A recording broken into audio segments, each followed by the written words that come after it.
بسم اللہ الرحمن الرحیم نحمده ونصلي ونسلم على رسوله الكريم عن عمر بن الخطاب رضی اللہ تعالی عنہ قال قال رسول اللہ صلی اللہ علیہ وسلم انما الاعمال بالنیات۔ مشکات شریف کی پہلی حدیث ہے۔ حضرت عمر رضی اللہ تعالی عنہ اس روایت کو نقل کرنے والے ہیں۔ حضور نبی کریم صلی اللہ علیہ وسلم نے ارشاد فرمایا، تمام کاموں کا مدار نیت پر ہے، یعنی عمل کا ثمرہ نیت پر مرتب ہوتا ہے۔ وَإِنَّمَا لِامْرِئٍ مَّا نَوَىٰ، اور ہر آدمی کو وہی کچھ ملے گا جس کی اس نے نیت کی۔ لہٰذا جس شخص نے اللہ اور اس کے رسول کی خاطر ہجرت کی تو اس کی ہجرت حقیقتاً اللہ اور اس کے رسول کے لیے ہی ہوگی، اور جس نے دنیا کمانے یا کسی عورت سے نکاح کرنے کے لیے ہجرت کی تو اس کی ہجرت اسی کام کے لیے ہوگی جس کا اس نے ارادہ کیا۔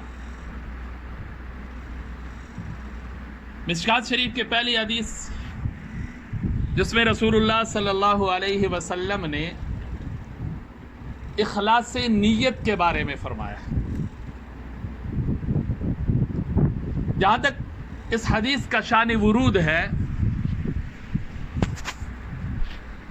تو طبرانی نے اپنے معجم کبیر میں اور بعض دوسرے حضرات نے اس واقعے کی تخریج کی ہے کہ ایک شخص نے کسی عورت کو پیغام نکاح دیا تھا۔ اس عورت نے شرط لگا دی کہ ہجرت کرو گے تو تمہارے ساتھ نکاح کر سکتی ہوں۔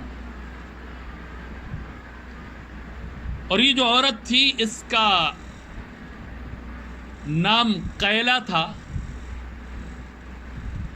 اور قیس سے مشہور تھی۔ اس شخص نے اس سے نکاح کرنے کے لیے ہجرت کی تو وہ شخص بنا مہاجر قیس۔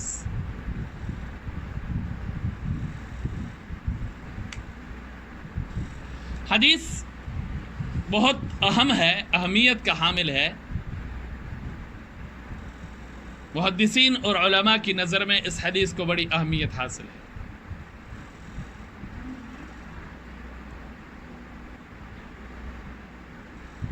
بعض علماء نے تو یہ کہا ہے کہ یہ حدیث پورے دین کا ثلث ہے،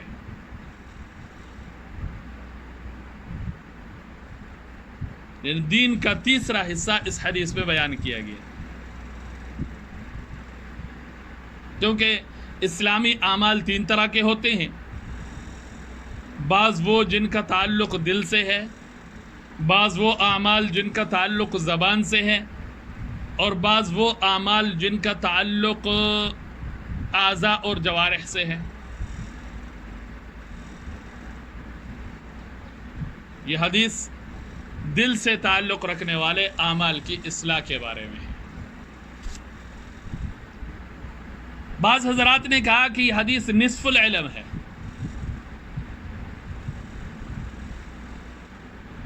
اعمال دو قسم کے ہیں، وہ اعمال جن کا تعلق قالب سے ہے اور وہ اعمال جن کا تعلق قلب سے ہے۔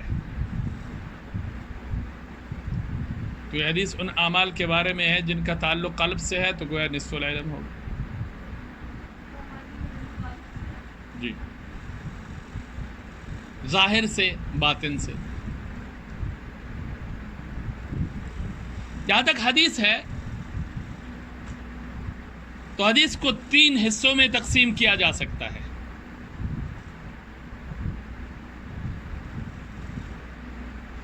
پہلا حصہ انما الاعمال بالنیات،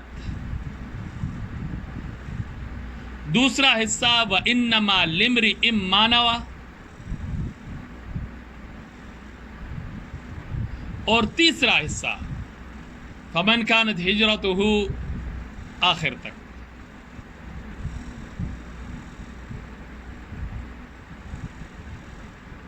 تینوں حصوں کی اپنی اپنی الگ الگ تشریح ہے،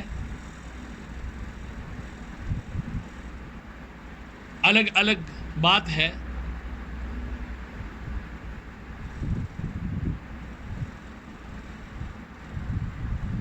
کیا تشریح ہے؟ کیا ہر جملے کا تجزیہ ہے؟ وہ کر لیتے ہیں.